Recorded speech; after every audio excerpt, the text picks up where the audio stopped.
السلام علیکم۔ رمضان المبارک کی خصوصی نشست کے ساتھ ہم حاضر خدمت ہیں۔ ناظرین، ہم موجود ہیں صاحبزادہ امانت رسول صاحب کے ساتھ، اور جیسے آپ کو معلوم ہے کہ ہم روزانہ کی بنیاد پہ ایک پروگرام کرتے ہیں مختصر وقت کے لیے۔ آج کا جو ہمارا موضوع ہے وہ بہت زیادہ اہمیت کا حامل ہے، اور خاص طور پہ رمضان المبارک کے حوالے سے جب ہم بات کرتے ہیں کہ گھروں کے اندر چھوٹے بچے ہیں اور ان کی تربیت کا معاملہ آتا ہے، ان کی پرورش کا معاملہ آتا ہے، تو رمضان المبارک ایک ایسا مہینہ ہوتا ہے جس میں عملی طور پہ ہم اس چیز کو جو ہے نا وہ زیادہ اچھے طریقے سے کر سکتے ہیں کہ ہم بچوں کی تربیت کریں۔ ہم اسی موضوع پہ گفتگو کریں گے۔ السلام علیکم سر۔ جی وعلیکم السلام۔ معذرت سر، میرا جو ہے نا وہ گلے کی وجہ سے ہو رہا تھوڑا۔ سر سب سے پہلے تو رمضان المبارک اللہ تعالیٰ نے ہمیں عطا کیا اور اس کی برکتیں اور بہاریں لوٹنے کا موقع دیا۔ گھروں کے اندر بچے ہوتے ہیں، اور رمضان المبارک میں جیسے بڑوں کی تربیت ہوتی رہتی ہے کہ نیکیوں کے قریب کیسے ہونا ہے، برائیوں سے دور کیسے ہونا ہے، اچھے اعمال کیسے کرنے ہیں، صدقہ و خیرات اور ان چیزوں سے، بچوں کی تربیت ہم رمضان المبارک کے اندر کیسے کریں؟ ایسے بچے جو چھوٹے ہیں، ابھی نابالغ ہیں، ان کی تربیت رمضان المبارک میں کیسے کریں؟ دیکھیے، میرا فلسفہ تو یہ ہے کہ کہنے سے زیادہ کرنے کا اثر ہوتا ہے۔ یعنی گھر میں چھوٹے بچے خواہ وہ ابھی چل پھر نہیں سکتے یا زیادہ بڑی عمر کے نہیں ہیں، وہ اپنے والدین کے کردار کو دیکھتے ہیں۔ یعنی ہم جب چھوٹے تھے تو ہم نے اپنے والدین کو تہجد کی نماز پڑھتے دیکھا، 5 وقت کی نماز پابندی کے ساتھ پڑھتے ہوئے ہم نے دیکھا، تو اس کے اپنے اثرات انسان کی شخصیت پر ہوتے ہیں۔ انسان بڑا ہوتا چلا جاتا ہے لیکن یہ اثرات کبھی ختم نہیں ہوتے، زائل نہیں ہوتے۔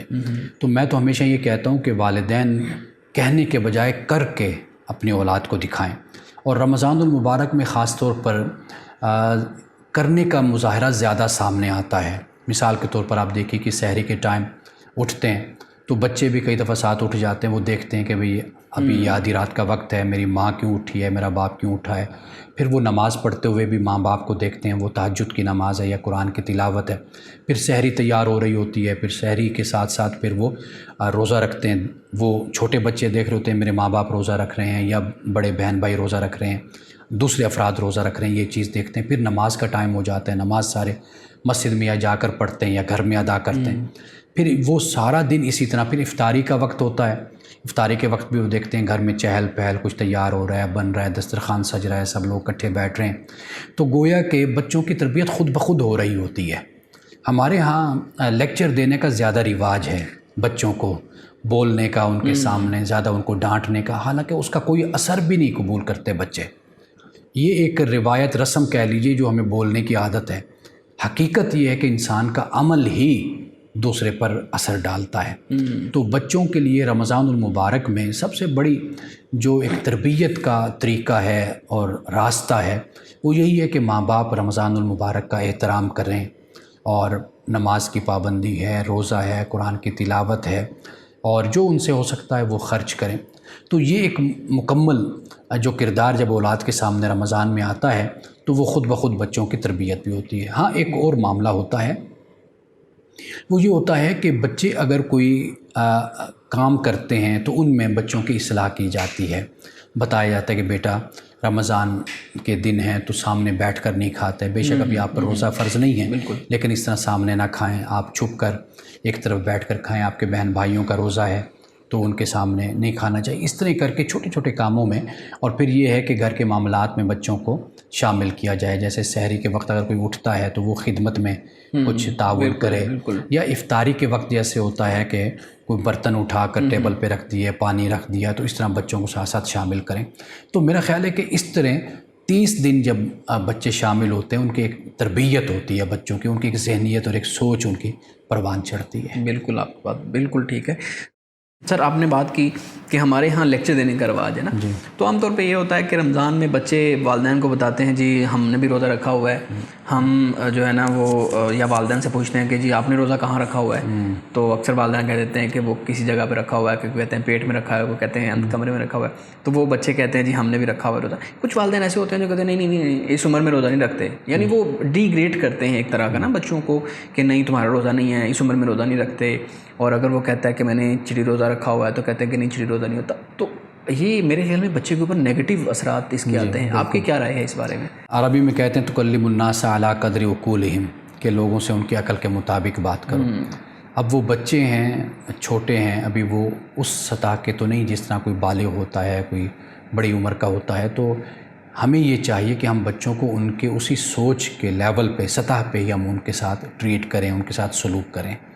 اور بچے اگر روزے کے بارے میں ایسی بات کرتے ہیں، کہتے ہیں، تو بچوں کو سمجھانا چاہیے. یعنی بچوں کو یہ بتانا چاہیے کہ دیکھیں ہم کھا پی لیتے ہیں یہ سب کچھ، اب ہم نے کچھ نہیں کھانا پینا، یہ اصل میں روزہ ہے، یہ اللہ تعالیٰ کا، ہمارے اللہ کا، ہمارے رب کا حکم ہے، تو ہم اس لیے اس کی پابندی کرتے ہیں. رسول اللہ صلی اللہ علیہ وسلم اللہ کے نبی اور رسول تھے، وہ بھی روزہ رکھتے تھے، صحابہ بھی رکھتے تھے.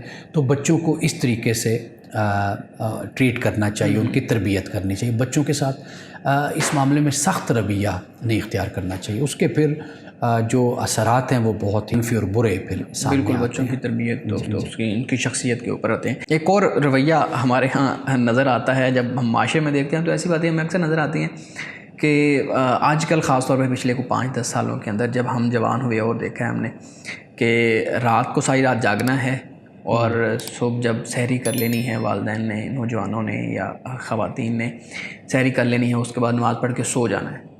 اب بچے چھوٹے ہیں، وہ اٹھتے ہیں، لیکن ماں کہہ رہی ہے کہ میں صبح بھی سحری ٹائم بھی اٹھنا، افطاری بھی بنانی، سارا دن تھکنا، بچے سونے نہیں دیتے. والد کہہ رہے ہیں کہ میں نے 9 بجے دفتر بھی جانا ہوتا ہے، رات بھی نہیں سونا. تو وہ بچوں کی طرف توجہ کم ہو جاتی ہے، خاص طور پہ ہمارے یہاں رمضان المبارک میں. تو اس چیز کو کیسے ڈیل کیا جائے؟ دیکھیے، پہلی بات تو یہ ہے کہ سب سے اچھی زندگی وہ ہے کہ جو رسول اللہ صلی اللہ علیہ وسلم کی زندگی کے قریب ہے. بالکل بالکل. آپ علیہ الصلوۃ والسلام کا طریقہ یہی تھا کہ نماز عشاء ہے، آپ سو گئے، پھر آپ اٹھے، پھر آپ نے تہجد کی نماز پڑھی، اور پھر آپ کچھ دیر وقت کے لیے آپ استراحت فرما ہوئے، پھر اذان کا وقت ہوا، نماز فجر آپ نے ادا کی. یہ آپ کی زندگی ہے آپ علیہ الصلوۃ والسلام کی. رمضان المبارک میں پھر سحری کے لیے آپ کا اٹھنا، تہجد ہے، پھر آپ روزہ رکھنا آپ کا. بدقسمتی یہ ہے کہ ہم اس زندگی سے دور ہوتے چلے جا رہے ہیں. ہم اس زندگی سے نہیں دور ہو رہے، در حقیقت ہم اپنی صحت سے دور ہو رہے ہیں، اور ہم اپنے جو فطری اور قدرتی جو لائف سٹائل ہے اس سے ہم دور ہو رہے ہیں، جس سے ہم کئی بیماریوں کا شکار ہو رہے ہیں. ہمارے معاشرے میں اور ہمارے گھروں میں جو بیماریاں پیدا ہو رہی ہیں اس کی وجہ یہی ہے کہ ہم بالکل ہی جسے کہتے ہیں کہ غیر صحت مند زندگی ہم لوگ گزارتے ہیں. تو رمضان المبارک اس کے لیے خاص نہیں. آپ دیکھیے کہ جب ویکینڈ ہوگا تو اس میں بھی یہی معاملہ ہوگا کہ راتوں کو جاگنا اور پھر صبح کی نماز بھی کسی نے نہیں پڑھنی اور پھر سوئے رہنا. تو یہ کوئی صحت مند ہیلدی لائف سٹائل نہیں ہے، اور اس کے پھر اثرات رمضان المبارک میں بھی نظر آتے ہیں. اب ساری رات جو جاگے گا تو واضح بات ہے کہ پھر وہ روزہ رکھ کر وہ سوئے گا، آرام کرے گا، تو پھر اس کے زندگی کے جو معمولات ہیں ان کے لیے اٹھنا مشکل. اگر اٹھے گا تو پھر وہ سستی اور کاہلی کا شکار ہوگا. طریقہ یہی ہے کہ اگر آپ رات کو کچھ گھنٹوں کے لیے آپ سوئیں، آرام کریں، پھر آپ اٹھیں، تہجد کی نماز پڑھیں، پھر آپ اس کے بعد سحری کریں، نماز پڑھیں، پھر بے شک آپ سو جاتے ہیں، آرام کر لیتے ہیں، تو پھر اس کے بعد آپ کے 2-4 گھنٹے کا سونا بھی آپ کو کفایت کر جائے گا. لیکن اگر آپ بالکل ہی رات کو نہیں سوتے تو پھر تو جی یہی چاہے گا اور جسم بھی تقاضا کرتا ہے، پھر تو آپ سارا دن پڑے رہیں گے، پھر روزے کا مقصد بھی فوت ہو جاتا ہے. روزہ یہ ہے کہ آپ صبح نماز پڑھتے ہیں، آپ کچھ دیر آرام کریں، پھر آپ اٹھیں، جو آپ کی ایکٹیویٹیز ہیں، سرگرمیاں ہیں، ان کو آپ کریں، اور نماز بھی پڑھیں، قرآن کی تلاوت بھی کریں، دیگر معاملات بھی آپ اپنی زندگی کے ساتھ لے کر چلیں. تو اصل تو یہ ہے زندگی. اور پھر یہ بھی یاد رکھیے کہ روزے کا مقصد ہرگز یہ نہیں ہے کہ آپ بالکل ہی اپنی عملی زندگی سے علیحدہ ہو کر آپ بیٹھ جائیں، آپ کہیں جی میرا روزہ ہے اور صرف نماز پڑھ لی، قرآن پڑھ لیا، روزہ رکھ لیا، بس پھر آپ پڑے رہے. نہیں، ایسا نہیں ہے. باقی معاملات زندگی بھی آپ اسی طریقے سے چلائیے.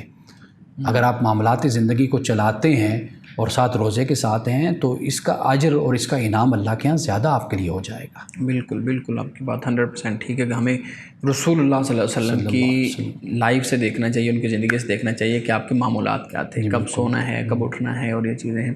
اور خاص طور پہ بچوں کی جو پرورش ہے اس کے اوپر بڑا اثر ہوتا ہے. بالکل. سر ہم دیکھتے ہیں کہ رمضان المبارک میں بچوں کے جو ہے نا وہ خواتین کے لیے مختلف کورسز ہوتے ہیں، مختلف پروگرام ہوتے ہیں مساجد کے اندر. اب زیادہ لوگوں نے چونکہ سہولیات زیادہ ہو گئی ہیں، آنے جانے کا مسئلہ نہیں ہوتا، تو خواتین کے لیے پروگرام شروع ہو گئے ہیں. مردوں کے لیے صبح فجر کے بعد یا عصر کے بعد درس کا اہتمام کیا گیا ہے، عشاء کے بعد درس کا اہتمام کیا گیا ہے. تو ہمارے ہاں خواتین کی یا نوجوان جو ہمارے ہیں ان کی تعداد اس لیے کم ہوتی ہے کہ گھر میں چھوٹا بچہ ہے، اس کو سنبھالنا ہے، مسجد میں کیسے اس کو لے کے جائیں گے، مسجد میں وہ شور کرے گا، مسجد میں جا کے وہ تنگ کرے گا، اور خواتین اس لیے جاتی نہیں ہیں. تو اس صورتحال کو کیسے ڈیل کریں کہ ایک طرف تربیت کا معاملہ ہے، نوجوانوں کی تربیت کا، خواتین کی تربیت کا، دوسری طرف بچوں کا معاملہ ہے، تو رمضان سارا ایسے ہی کشمکش میں گزر جاتا ہے. تو اگر کہیں پہ درس ہو رہا ہے تو کیا اس کی صورتحال پیدا کی جائے؟ دیکھیے، اسی کشمکش میں رمضان کا گزرنا اسی کا بڑا ثواب ہے. یعنی انسان نماز کی طرف بھی متوجہ ہوتا ہے، روزے کی طرف بھی ہوتا ہے، اور پھر اپنے گھر کے ضروری معاملات کو بھی ساتھ لے کر چلتا ہے، تو اس کا بڑا اجر ہے. میں اس کی مثال یوں دیا کرتا ہوں کہ ایک وہ خاتون ہے کہ جو اب بوڑھی ہو چکی ہیں، بڑھاپے میں انہوں نے قدم رکھ دیا، اب وہ نانی بن گئی، دادی بن گئی، اب وہ بچوں کی بنیادی ذمہ داریوں سے ہر طریقے سے فارغ ہو گئی. اب وہ ہر وقت نماز بھی پڑھتی ہیں ماشاءاللہ، تسبیحات بھی کرتی ہیں، تہجد بھی پڑھتی ہیں، سب کچھ کرتی ہیں. اب انہی کے مقابلے میں ایک خاتون ہے، وہ اس کے ابھی بچے چھوٹے ہیں، لیکن وہ اس ساری مصروفیت کے باوجود بھی وقت نکال کر تھوڑا سا نماز بھی پڑھ لیتی ہے، قرآن کی تلاوت بھی کر لیتی ہے، یا جو بھی اس سے ہوتا ہے اچھے کام، نیک اعمال وہ بجا لاتی ہے. اب آپ دیکھیے کہ اس خاتون کا جو نوجوان خاتون ہے، اس کے اس عبادت کا زیادہ اجر اور زیادہ انعام ہے بنسبت اس کے وہ شخص کے جو مشکل میں ڈالا گیا، پھر اس نے اللہ تعالیٰ کو یاد رکھا اور پھر اس کی عبادت کی طرف وہ متوجہ رہا. وہ شخص کے جو اس امتحان میں نہیں ڈالا گیا، اس کے پاس فراغت بھی ہے اور کوئی مصروفیت نہیں ہے، وہ اب کو اس طرف لگاتا ہے. تو اس لیے اس شخص کا، اس بچی کا، اس بیٹی کا، بہن کا، بیوی ہے، وہ ماں ہے، اس کا زیادہ اجر و ثواب ہے کہ وہ ان سارے معاملات کے ساتھ اللہ کی عبادت بھی کر رہی ہے، قرآن کی تلاوت بھی کر رہی ہے. تو اس لیے ہمیں ہرگز یہ نہیں خیال کرنا چاہیے. ہمارے ہاں یہ بڑا تصور ہے کہ جی میں بالکل فارغ ہو کر نہ پھر یہ کام کروں گا یا کروں گی. نہیں، کوئی وقت بھی آئیڈیل نہیں ہوتا. میں ہمیشہ یہ بات کہتا ہوں، کوئی وقت بھی آئیڈیل نہیں ہوتا. آپ کے پاس جو بھی وقت ہے آپ اس کو یوٹیلائز کرنے کی آپ کوشش کیجئے.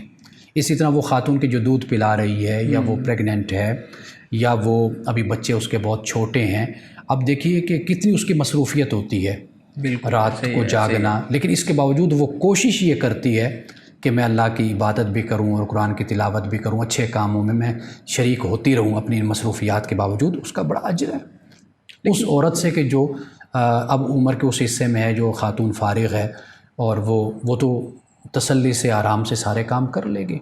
لیکن دوسری طرف سر یہ ایک سوچ بھی آ جاتی ہے نا کہ بچوں کو مسجد نہیں لے کے جانا چاہیے، بچوں کو جو ہے نا ایسی جگہ پہ نہیں لے کے جانا چاہیے جہاں پہ کوئی درس ہو رہا ہے، بچے تنگ کریں گے. وہاں پہ بچے جا کے مسجد کے اندر، فرض کریں ہم اگزامپل لے لیتے ہیں، ہماری اکثر ریکارڈنگ کے اندر یہ بات خاص طور پہ ہوتی ہے کہ مساجد سے بچے دور ہو رہے ہیں. اب والدین اس لیے ان کو نہیں لے کے جا رہے ہو، کہتے ہیں پچھلے جو میں اس کو میں لے کے گیا تھا یا پچھلی تراویح میں لے کے گیا تھا، اس نے بڑا تنگ کیا تھا وہاں پہ، اب اس کو میں نے پورا ماہ نہیں لے کے جانا. کیا رسول اللہ صلی اللہ علیہ وسلم کی مجلس میں بچے رویا نہیں کرتے تھے؟ ہمیں احادیث سے معلوم ہوتا ہے، روایات سے. کیا رسول اللہ صلی اللہ علیہ وسلم خطبہ دے رہے ہیں تو امام حسن حسین آ نہیں جایا کرتے تھے؟ آپ ان کو اپنی گود میں نہیں بٹھا لیتے تھے؟ ایسے بہت سے واقعات ہیں. تو وہاں پر تو بالکل نہ کوئی زہد پر اثر پڑا، نہ ورع پہ، نہ تقویٰ پہ، نہ پرہیزگاری پہ، نہ اخلاص پہ، نہ عبادت پہ. آپ اپنی نواسی کو رسول اللہ صلی اللہ علیہ وسلم نے ایک موقع پر اپنے کندھے پہ آپ نے سوار کر لیا، اور جب آپ سجدے میں جاتے تو آپ نیچے بٹھاتے تھے، جب اٹھتے تو پھر آپ پھر اپنی گود میں لے لیا کرتے تھے. تو کیا یہ باتیں ہم نے نہیں دیکھی؟ تو مطلب یہ ہے کہ یہ سب کچھ ہوتا ہے، لیکن یہ تربیت کا حصہ ہے. یہ ہرگز نہیں ہے کہ آپ عبادت کریں تو بالکل ہی شور نہ ہو، کوئی بات نہ ہو، کچھ نہ ہو. معاملہ یہ ہے کہ آپ کا دل خدا کی طرف راغب ہونا چاہیے. یہ ٹھیک ہے کہ خام خواہ اور فضول قسم کا معاملہ نہیں ہونا چاہیے، لیکن جب آپ بچوں کی آپ نے تربیت کرنی ہے تو آپ بچوں کو شروع سے ساتھ لے کر جائیں گے، بٹھائیں گے. غالباً یہ کسی نے لکھا تھا کہ اگر آپ اپنے بچوں کو مسجد میں نہیں لاتے تو پھر دین کے حوالے سے ان کے مستقبل سے مایوس ہو جائیں آپ. بالکل بالکل. ان کو مسجد میں لائیں گے تو دین کے حوالے سے آپ ان سے امید رکھ سکتے ہیں. تو جب آپ ان کو، پھر میں یہ بات بھی کہتا ہوں کہ محبت پیدا کیجئے بچوں میں دین کی، وحشت نہ پیدا کیجئے، خوف نہ پیدا کیجئے بچوں میں. آپ اپنی کلاس، اپنا درس، آپ کی مسجد کا ماحول، مدرسے کا ماحول ایسا ہونا چاہیے کہ لوگ کھنچے ہوئے آئیں. بچے کہیں جی ہم نے ادھر جانا ہے. تو اگر آپ بچوں کو یہ ماحول نہیں دیں گے تو بچے نہیں آئیں گے. جب بچے نہیں آئیں گے تو واضح بات ہے کہ وہ پھر دین سے باغی اور دین سے دوری اختیار کریں گے. بالکل. اور آپ نے جب سب سے پہلے جو بات کی آپ نے کہ عملی طور پہ رمضان المبارک آپ کو پورا مہینہ پرووائڈ کرتا ہے وقت اور یہ چیزیں کہ آپ عملی طور پہ کر کے کریکٹر دکھائیں. بالکل ایسے ہی. یہ ایسے ہی ہے جیسے بچے کارٹون سے سیکھتے ہیں اور کارٹون لگے ہوئے ہیں، بچے دیکھ رہے ہیں. اسی طریقے سے ماں باپ بھی عمل کر رہے ہیں. کوئی مسجد جا رہا ہے، کوئی سحری بنا رہا ہے، کوئی قرآن کریم پڑھ رہا ہے، کوئی تہجد گزار رہا ہے، تو بچے پھر خود اس چیز کو کے اثرات ہوتے ہیں. بالکل آپ کی بات 100% ٹھیک ہے، اور اسی چیز کو ہمیں میرے خیال میں اختیار کرنا چاہیے. ناظرین، بڑی ہی جو ہے نا وہ پرمغز گفتگو چل رہی ہے، لیکن وقت کی جو قلت ہے وہ آپ لوگوں کو معلوم ہے کہ ہم زیادہ لمبا پروگرام نہیں کرتے. تو دوبارہ سے ہم حاضر ہوں گے ایک نئے موضوع کے ساتھ، ایک نئے جذبے کے ساتھ. ہمیں اجازت دیجیے. خدا حافظ.